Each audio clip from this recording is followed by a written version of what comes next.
Sir, malakas ka rito, sir. Usapan dito, sir, Duterte, Maynila.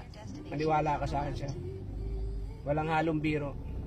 Kailangan talaga, nararamdaman na namin kasi yung ginawa mo dyan sa Davao, dapat yan ganyan ang mangyari sa bansang Pilipinas.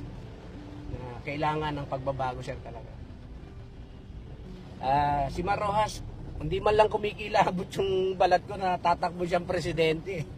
Walang ano, sir, kamatakot dun. Ang kaya mo yan. Si po, ano lang, sir, yan, pampagulo lang yan, hindi pa mananalo yan, sir.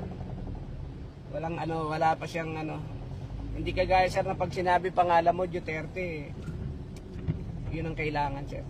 Maynila, sir, sigurado, Duterte, mananalo, sir.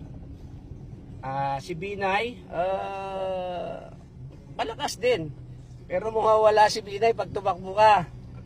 Oo, kasi alam mo, may bahid na siya sa politika na grab Ikaw ba, meron ka bang ganun? Wala, di ba?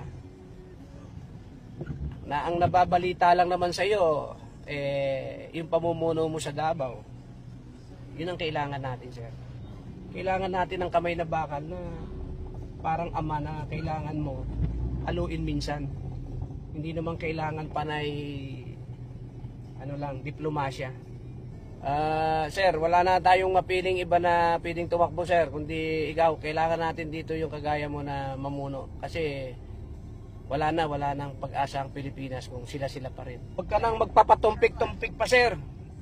Huwag ka nang mag-isip pa ng marami. Ang gawin mo, sir, tumakbo ka na ngayon. Ito na yung pagkakataon mo. Sa susunod, wala na tayong pagkakataon. Kasi kailangan na ng pagbabago, sir. Ba magalit pa sa atin yung tao, ikaw na ini-endorse tapos ayaw mo pa. Doon makikilala ka na nila. Maski na, sir, kunin mo akong tao dito sa Maynila, kahit walang bayad, para sa'yo, okay lang, sir. Hindi ka ba killer? Hindi.